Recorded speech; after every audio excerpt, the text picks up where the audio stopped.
ಇದೀಗ ಎಲ್ಲಾ ಗೃಹಲಕ್ಷ್ಮಿ ಯೋಜನೆ ಫಲಾನುಭವಿಗಳಿಗೆ ಮುಖ್ಯವಾದ ಸೂಚನೆ. 2,000 ರೂಪಾಯಿ ಪಡೆದುಕೊಳ್ಳಲು ಬಯೋಮೆಟ್ರಿಕ್ ಮತ್ತು ಮುಖಚೆಹರೆ ಗುರುತು ಕಡ್ಡಾಯ.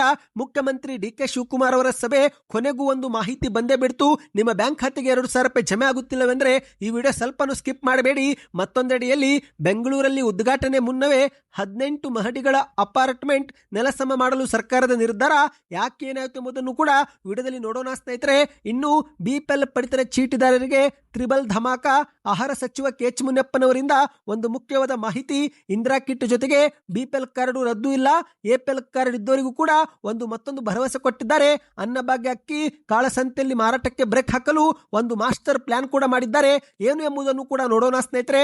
ಮತ್ತೊಂದಡಿಯಲ್ಲಿ ಸಿನಿಮಾ ಟಾಕೀಸ್ ಬಳಿ ಬ್ಲಾಕ್ ಟಿಕೆಟ್ ಮಾರುತ್ತಿದ್ದವರೆಲ್ಲ ಬಿಜೆಪಿಯ ನಾಯಕರಾಗಿದ್ದಾರೆ ಎಂದು ಬಿಕೆ ಹರಿಪ್ರಸಾದ್ ಅವರು ವಾಗ್ದಾಳಿ ಮಾಡಿದ್ದು ಮೊಟ್ಟೆ ಎಸೆತ ಪ್ರಕರಣಕ್ಕೆ ಬಿಜೆಪಿಯವರಿಗೆ ತಿರುಗೇಟು ಕೊಟ್ಟಿದ್ದಾರೆ. ಈ ಎಲ್ಲ ಮಾಹಿತಿಗಳನ್ನು ಡೀಟೇಲ್ ಆಗಿ ನೋಡೋಣ. ಅದಕ್ಕೂ ಮೊದಲು ನೀವು ನಮ್ಮ ಚಾನೆಲ್ಗೆ ಮೊದಲು ಬಾರಿ ಭೇಟಿ ಕೊಡ್ತಾ ಇದ್ರೆ ದಯವಿಟ್ಟು ಸಬ್ಸ್ಕ್ರೈಬ್ ಮಾಡ್ಕೊಳ್ಳಿ. ಪಕ್ಕದಲ್ಲಿ ಕಾಣಿಸುವಂತಹ ಗಂಟೆ ಕೂಡ ಒತ್ತಿದ್ರೆ ಕರ್ನಾಟಕದ ಮುಖ್ಯವಾದ ಮಾಹಿತಿಗಳು ನಿಮಗೆ ಮೊದಲು ಸಿಗುತ್ತವೆ. ದಯವಿಟ್ಟು ವಿಡಿಯೋಗೆ ನೀವು ಲೈಕ್ ಮಾಡಿ ಮತ್ತು ವಿಡಿಯೋ ಪೂರ್ತಿಯಾಗಿ ನೋಡಿ. ಬನ್ನಿ ಸ್ನೇಹಿತರೆ, ಎಲ್ಲ ಮಾಹಿತಿಗಳನ್ನು ಡೀಟೇಲ್ ಆಗಿ ನೋಡೋಣ.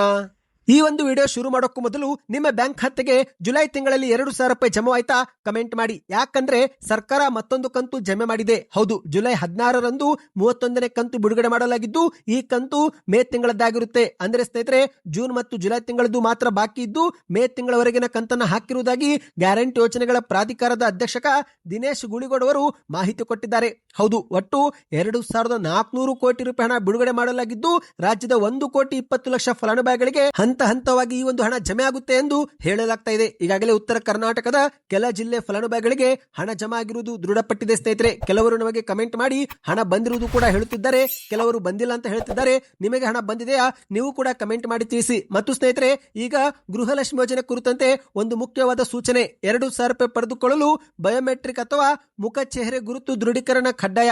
ಹೌದು, ಗೃಹ ಜ್ಯೋತಿ ಪರಿಷ್ಕರಣೆ ಬೆನ್ನಲ್ಲೇ ಈಗ ಮತ್ತೊಂದು ಗ್ಯಾರಂಟಿ ಆಗಿರುವ ಗೃಹಲಕ್ಷ್ಮಿಗೂ ಕೂಡ ಹೊಸ ನಿಬಂಧನೆಗಳನ್ನು ಅನ್ವಯಿಸಲು ಸಚಿವ ಸಂಪುಟ ಸಭೆಯಲ್ಲಿ ನಿರ್ಧಾರ ಮಾಡಲಾಗಿದೆ. ಹೌದು, ಇತ್ತೀಚೆಗೆ ರವಿವಾರ ಜುಲೈ 21ರಂದು ಗೃಹಲಕ್ಷ್ಮಿ ಯೋಜನೆ ಕುರಿತಂತೆ ಸಭೆ ನಡೆದಿದ್ದು ಬೆಂಗಳೂರಲ್ಲಿ ಡಿಕೆ ಶಿವಕುಮಾರ್ ಅವರ ನೇತೃತ್ವದಲ್ಲಿ ಸಚಿವ ಸಂಪುಟ ಸಭೆಯಲ್ಲಿ ಗೃಹಲಕ್ಷ್ಮಿ ಸಂಬಂಧಿಸಿದಂತೆ ಒಂದು ತೀರ್ಮಾನ ತೆಗೆದುಕೊಳ್ಳಲಾಗಿದೆ.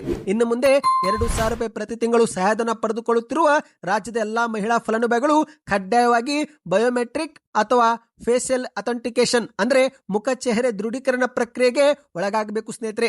ಪ್ರಸ್ತುತ ಚಾಲ್ತಿಯಲ್ಲಿರುವ ಗೃಹಲಕ್ಷ್ಮಿ ಯೋಜನೆಯಡಿಯಲ್ಲಿ ಹಣ ಪಡೆದುಕೊಳ್ಳುತ್ತಿರುವ ಫಲಾನುಭವಿಗಳ ಅರ್ಹತೆಯನ್ನು ಸಮಗ್ರವಾಗಿ ಪರಿಶೀಲಿಸಲು ಸರ್ಕಾರ ಮುಂದಾಗಿದೆ. ಹೌದು, ಈ ಒಂದು ದೃಢೀಕರಣ ನಂತರವೇ ಮುಂದಿನ ದಿನಗಳಲ್ಲಿ ಹಣ ಜಮಾವಾಗಲಿದೆ. ಅಂದಹಾಗೆ ಸ್ನೇಹಿತರೆ, ಈ ಒಂದು ಪ್ರಕ್ರಿಯೆಯನ್ನ ಯಶಸ್ವಿಯಾಗಿ ಅನುಷ್ಠಾನಗೊಳಿಸಲು ಬರೋಬ್ಬರಿ 20 ಕೋಟಿ ರೂಪಾಯಿ ಸರ್ಕಾರ ಖರ್ಚು ಮಾಡಲು ಕೂಡ ಅನುಮೋದನೆ ಕೊಟ್ಟಿದೆ. ಹೌದು, ಹೊಸ ವ್ಯವಸ್ಥೆ ಜಾರಿಗಾದ ನಂತರ ನಕಲಿ ಫಲಾನುಭವಿಗಳಿಗೆ ತಡೆ ಬೀಳುತ್ತೆ ಮತ್ತು ಪಾರದರ್ಶಕತೆ ಕಾದುಕೊಳ್ಳಲು ಕೂಡ ಸಾಧ್ಯವಾಗುತ್ತೆ ಎನ್ನುವುದು ಸರ್ಕಾರದ ಒಂದು ಆಶಯವಾಗಿದೆ. ಇನ್ನು ಸಚಿವ ಸಂಪುಟ ಸಭೆ ಬಳಿಕ ಮಾಧ್ಯಮಗಳ ಮುಂದೆ ಮಾತನಾಡಿದಂತ ಸಿಎಂ ಡಿಕೆ ಶಿವಕುಮಾರ್ ಅವರು ಸಭೆಯಲ್ಲಿ ನಡೆದಿರುವ ಚರ್ಚೆ ಬಗ್ಗೆ ಹೇಳಿದ್ದಾರೆ. ಹೌದು ಗೆಳೆಯರೆ, ಗೃಹಲಕ್ಷ್ಮಿ ಯೋಜನೆಯ ಮರು ಪರಿಶೀಲನೆಯ ಉದ್ದೇಶವೇನೆನ್ನುವುದನ್ನು ಕೂಡ ಸ್ಪಷ್ಟಪಡಿಸಿದ್ದಾರೆ. ಫೇಶಿಯಲ್ ಅಥೆಂಟಿಕೇಶನ್ ಮತ್ತು ಬಯೋಮೆಟ್ರಿಕ್ ತಂತ್ರಜ್ಞಾನದ ಮೂಲಕ ನಿಜವಾದ ಫಲಾನುಭವಿಗಳ ನಾವು ಪರಿಶೀಲನೆ ನಡೆಸುತ್ತೇವೆ. ಸರ್ಕಾರದ ಮಾಸಿಕ ನೆರವು 2,000 ರೂಪಾಯಿ ಕೇವಲ ನಿಜ ಮತ್ತು ಅರ್ಹ ಫಲಾನುಭವಿಗಳಿಗೆ ಮಾತ್ರ ತಲುಪುವುದು ನಮ್ಮ ಮುಖ್ಯ ಉದ್ದೇಶ.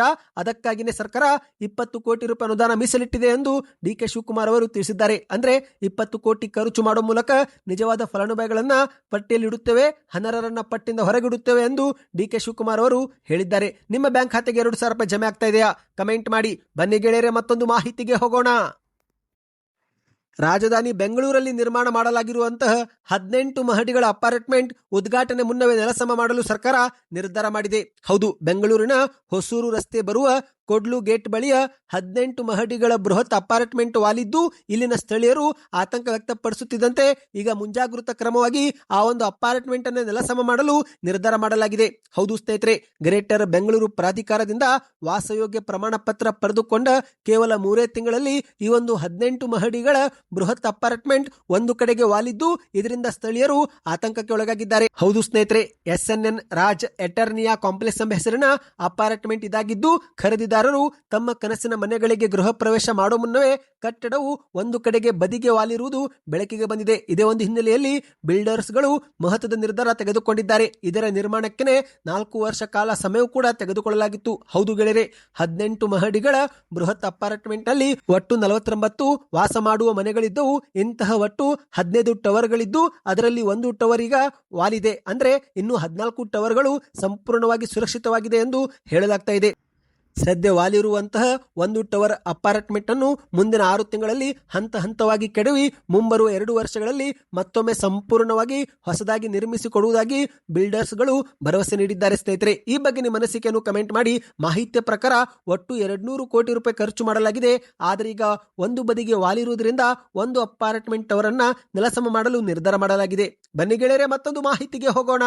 ಇದೀಗ ಅನ್ನಭಾಗ್ಯ ಅಕ್ಕಿ ಕಾಳಸಂತೆಯಲ್ಲಿ ಮಾರಾಟವಾಗುವುದನ್ನು ತಡೆಗಟ್ಟಲು ರಾಜ್ಯದ ಕಾಂಗ್ರೆಸ್ ಸರ್ಕಾರ ಮಾಸ್ಟರ್ ಪ್ಲಾನ್ ಮಾಡಿದೆ. ಹೌದು, ಪಡಿತರ ವಿತರಣೆಯಲ್ಲಿ ಅಕ್ರಮ ಆಗದಂತೆ ತಡೆಯಲು ಪಡಿತರ ಗೋದಾಮುಗಳಿಗೇನೆ ಸಿಸಿಟಿವಿ ಕ್ಯಾಮೆರಾ ಮತ್ತು ಪಡಿತರ ವಾಹನಗಳಿಗೂ GPS ಟ್ರ್ಯಾಕರ್ ಅಳವಡಿಕೆ ಮಾಡುತ್ತೇವೆ ಎಂದು ಆಹಾರ ಸಚಿವ ಕೆ.ಎಚ್. ಮುನಿಯಪ್ಪನವರು ಇವತ್ತು ಬೆಂಗಳೂರಲ್ಲಿ ಮಾಧ್ಯಮಗಳ ಮುಂದೆ ಮಾತನಾಡಿದ್ದಾರೆ. ಹೌದು ಗೆಳೆಯರೆ, ಶೀಘ್ರವೇ ಕಮಾಂಡ್ ಕಂಟ್ರೋಲ್ ರೂಮ್ ಕೂಡ ಆರಂಭ ಮಾಡುವುದಾಗಿ ಕೆ.ಎಚ್. ಮುನಿಯಪ್ಪನವರು ಹೇಳಿದ್ದು, ಇತ್ತ ಅಕ್ಕಿ ಮತ್ತು ಆಹಾರಧಾನ್ಯ ಹೊತ್ತು ತರುವ ವಾಹನಗಳಿಗೆ GPS ಟ್ರ್ಯಾಕರ್ ಕೂಡ ಅಳವಡಿಕೆ ಮಾಡುವುದಾಗಿ ಮಾಧ್ಯಮಗಳ ಮುಂದೆ ತಿಳಿಸಿದ್ದಾರೆ. ಹೌದು, ಬೆಂಗಳೂರಲ್ಲಿ ಸುದ್ದಿಗಾರರ ಜೊತೆಗೆ ಮಾತನಾಡಿದ ಇವರು, ಪಡಿತರ ವಿತರಣೆಯಲ್ಲಿ ಕಾಳಸಂತೆಯನ್ನು ತಡೆಯಲು ಕ್ರಮ ವಹಿಸುತ್ತೇವೆ. ಗೋದಾಮುಗಳಿಗೆ ಸಿಸಿಟಿವಿ ಕ್ಯಾಮೆರಾ ಮತ್ತು ಪಡಿತರ ವಾಹನಗಳಿಗೆ GPS ಇವುಗಳನ್ನು ನಿಗಾವಹಿಸಲು ಕಮಾಂಡ್ ಕಂಟ್ರೋಲ್ ರೂಮ್ ಕೂಡ ಶೀಘ್ರವೇ ನಿರ್ಮಿಸುತ್ತೇವೆ ಎಂದು ಮಾಹಿತಿ ಕೊಟ್ಟಿದ್ದಾರೆ.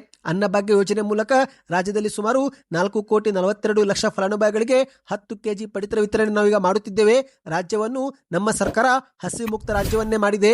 ಅನ್ನಭಾಗ್ಯ ಯೋಜನೆಯು ಗ್ಯಾರಂಟಿ ಯೋಜನೆಗಳಲ್ಲಿ ಪ್ರಮುಖವಾಗಿದ್ದು, ಯಾರೂ ಕೂಡ ಹಸಿವಿನಿಂದ ಮಲಗಬಾರದು ಎಂಬ ಉದ್ದೇಶಕ್ಕೆ ನಮ್ಮ ಸರ್ಕಾರ ಆಹಾರ ಭದ್ರತೆ ಕಾಯ್ದೆ ಜಾರಿಗೊಳಿಸಿ ಅನ್ನಭಾಗ್ಯ ಯೋಜನೆ ಅನುಷ್ಠಾನಗೊಳಿಸಿದೆ ಎಂದು ಕೆ.ಎಚ್. ಮುನಿಯಪ್ಪನವರು ಹೇಳಿಕೆ ಕೊಟ್ಟಿದ್ದಾರೆ.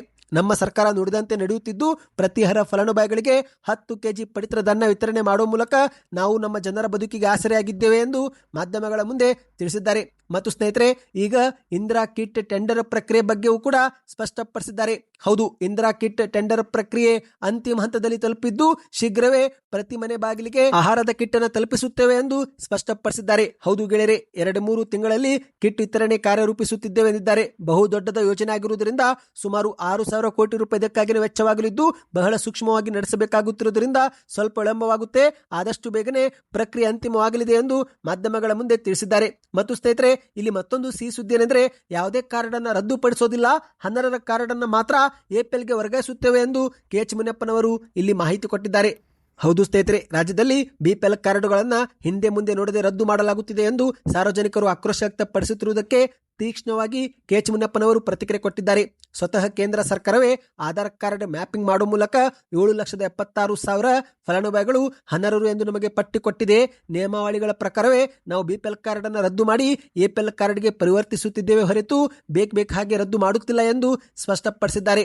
ಯಾರೆಲ್ಲರೂ ಆದಾಯ ತೆರಿಗೆ ಪಾವತಿ ಮಾಡುತ್ತಿದ್ದಾರೋ, ಸರ್ಕಾರಿ ನೌಕರರಾಗಿದ್ದಾರೋ, ಆರ್ಥಿಕವಾಗಿ ಸದೃಢರಾಗಿ ಬಡತನ ರೇಖೆಗಿಂತ ಮೇಲಿದ್ದಾರೋ ಅವರ ಕಾರ್ಡು ಮಾತ್ರ ರದ್ದು ಮಾಡುತ್ತಿದ್ದೇವೆ ಎಂದು ಹೇಳಿದ್ದಾರೆ. ಒಂದೊಮ್ಮೆ ತಾಂತ್ರಿಕ ದೋಷದಿಂದಾಗಿ ತಪ್ಪಾಗಿ ಹರ BPL ಕಾರ್ಡು APL ಕಾರ್ಡ್ಗೆ ಸೇರಿದ್ರೆ ಕೂಡಲೇ ಆಕ್ಷೇಪಣೆ ಸಲ್ಲಿಕೆ ಮಾಡಿದ 24 ಗಂಟೆ ಒಳಗನೆ ಮರುಪರಿಶೀಲಿಸಿ ಮೊದಲಿನಂತೆ BPL ಸೌಲಭ್ಯ ನೀಡುವುದಾಗಿಯೂ ಕೂಡ ಮಾಧ್ಯಮಗಳ ಮುಂದೆ ತಿಳಿಸಿದ್ದಾರೆ. ಸ್ನೇಹಿತರೆ, ಈ ಬಗ್ಗೆ ನಿಮ್ಮ ಅನಿಸಿಕೆಯನ್ನು ಕಮೆಂಟ್ ಮಾಡಿ. ಬನ್ನಿ ಸ್ನೇಹಿತರೆ, ಕೊನೆಯ ಮಾಹಿತಿಗೆ ಹೋಗೋಣ. ಬಿಜೆಪಿಯ ಶಾಸಕ BP ಹರೀಶ್ ಅವರ ಮೇಲೆ ಮೊಟ್ಟೆ ಎಸೆತ ಪ್ರಕರಣಕ್ಕೆ ಸಂಬಂಧಪಟ್ಟಂತೆ ಬೆಂಗಳೂರಲ್ಲಿ ಕೆಪಿಸಿಸಿ ಅಧ್ಯಕ್ಷರಾದಂಥ BK ಹರಿಪ್ರಸಾದ್ ಅವರು ಬಿಜೆಪಿಯವರ ವಿರುದ್ಧವೇ ವಾಗ್ದಾಳಿ ಮಾಡಿದ್ದಾರೆ. ಮೊಟ್ಟೆ ಎಸೆಯುವ ಸಂಸ್ಕೃತಿ ಯಾರು ಆರಂಭ ಮಾಡಿದ್ದು ಗೊತ್ತಾ ಎಂದು ತಿರುಗೇಟು ಕೊಟ್ಟಿದ್ದಾರೆ. ಸಿನಿಮಾ ಟಾಕೀಸ್ ಬಳಿ ಬ್ಲಾಕ್ ಟಿಕೆಟ್ ಮಾರುತ್ತಿದ್ದವರೆಲ್ಲ ಇವತ್ತು ಬಿಜೆಪಿ ನಾಯಕರಾಗಿದ್ದಾರೆ ಎಂದು BK ಹರಿಪ್ರಸಾದ್ ಅವರು ವಾಗ್ದಾಳಿ ಮಾಡಿದ್ದಾರೆ. ಹೌದು ಗೆಳೆಯರೆ, ಮಾಧ್ಯಮಗಳ ಮುಂದೆ ಮಾತನಾಡಿದ ಇವರು, ಮೊಟ್ಟೆ ಚಪ್ಪಲಿ ಎಸೆಯುವುದು ಯಾರು ಆರಂಭಿಸಿದ್ದು ಗೊತ್ತಾ? ಮಡಿಕೇರಿಯಲ್ಲಿ ಈ ಒಂದು ಹಿಂದೆ ಸಿದ್ದರಾಮಯ್ಯನವರ ಮೇಲೆ ಮೊಟ್ಟೆ ಎಸೆದವರು ಯಾರು? ನಾಡಿನ ಜನಪ್ರಿಯ CM ಆದವರ ಮೇಲೆ ಮೊಟ್ಟೆ ಎಸೆದಿದ್ದಾರೆ ಎಂದು ಮಾಧ್ಯಮಗಳ ಮುಂದೆ ಹೇಳಿಕೆ ಕೊಟ್ಟಿದ್ದಾರೆ. ಮತ್ತೆ ಮುಂದುವರೆದು, ಇತ್ತೀಚೆಗೆ ಶಾಸಕ ಪ್ರದೀಪ್ ಈಶ್ವರ್ ಅವರ ಮೇಲೂ ಕೂಡ ಚಪ್ಪಲಿ ಎಸೆದಿದ್ದು ಅದು ಕೂಡ ಯಾರು ಎಂದು ಪ್ರಶ್ನೆ ಮಾಡಿದ್ದಾರೆ. ಕಾಂಗ್ರೆಸ್ ಪಕ್ಷದ ಜಾಗದಲ್ಲೇ ನಾವು ಕಚೇರಿ ಕಟ್ಟುತ್ತೇವೆ. ಬಿಜೆಪಿಯವರ ರೀತಿ ವಿದ್ಯಾಸಂಸ್ಥೆಗೆ ಜಾಗ ತೆಗೆದುಕೊಂಡು ದಮ್ ಬಿರಿಯಾನಿ ಹೋಟೆಲ್ ಓಪನ್ ನಾವು ಮಾಡಿಲ್ಲ. ಇನ್ನು ರಾಹುಲ್ ಗಾಂಧಿ ವಿದೇಶಕ್ಕೆ ಹೋದ್ರೆ ವಿಶ್ವವಿದ್ಯಾಲಯಗಳಲ್ಲಿ ಭಾಷಣ ಮಾಡ್ತಾರೆ. ಆದರೆ ಅದೇ ಮೋದಿ ಅವರು ವಿದೇಶಕ್ಕೆ ಹೋಗಿ ಯಾವ ವಿಶ್ವವಿದ್ಯಾಲಯಕ್ಕೆ ಭೇಟಿ ಕೊಟ್ಟಿದ್ದಾರೆ ಎಂದು ಪ್ರಶ್ನೆ ಮಾಡಿದ್ದಾರೆ. ನಮಗೆ ತುಕಡ ಗ್ಯಾಂಗ್ ಎನ್ನುವುದಕ್ಕೆ ಇವರಿಗೆ ನೈತಿಕತೆ ಇದೆಯಾ ಎಂದು BK ಹರಿಪ್ರಸಾದ್ ಅವರು ವಾಗ್ದಾಳಿ ಮಾಡಿದ್ದಾರೆ. ಇದೇ ನಡುವೆ ಸ್ನೇಹಿತರೆ, ಮತ್ತೆ ಮುಂದುವರೆದು ಮಾತನಾಡಿ, ಈ ಒಂದು ಹಿಂದೆ HMT ಕಾರ್ಖಾನೆ ಬಳಿ ಚಿತ್ರಮಂದಿರ ಇತ್ತು, ಅಲ್ಲಿ ಬ್ಲಾಕ್ ಟಿಕೆಟ್ ಮಾರುತ್ತಿದ್ದವರೆಲ್ಲ ಇವತ್ತು ಬಿಜೆಪಿ ನಾಯಕರಾಗಿದ್ದಾರೆ. ಇನ್ನು ಬಿಜೆಪಿ ನಾಯಕರಿಗೆ ಬುದ್ಧಿ ಭ್ರಮೆ ಆಗಿರುವುದರಲ್ಲಿ ಯಾವುದೇ ಸಂದೇಹವಿಲ್ಲ ಎಂದು BK ಹರಿಪ್ರಸಾದ್ ಅವರು ತಿರುಗೇಟು ಕೊಟ್ಟಿದ್ದಾರೆ. ಸದ್ಯಕ್ಕೆ ಇತ್ತು ಸ್ನೇಹಿತರೆ. ಈ ಎಲ್ಲ ಮಾಹಿತಿಗಳು ನಿಮಗೆ ಇಷ್ಟವಾಗಿದ್ದರೆ ಚಾನಲ್ಗೆ ದಯವಿಟ್ಟು ಸಬ್ಸ್ಕ್ರೈಬ್ ಮಾಡ್ಕೊಳ್ಳಿ. ನಿಮ್ಮ ಅನಿಸಿಕೆಗಳನ್ನ ಕಮೆಂಟ್ ಮಾಡಿ ತಿಳಿಸಿ. ಆದಷ್ಟು ವಿಡಿಯೋನ ಶೇರ್ ಮಾಡಿ.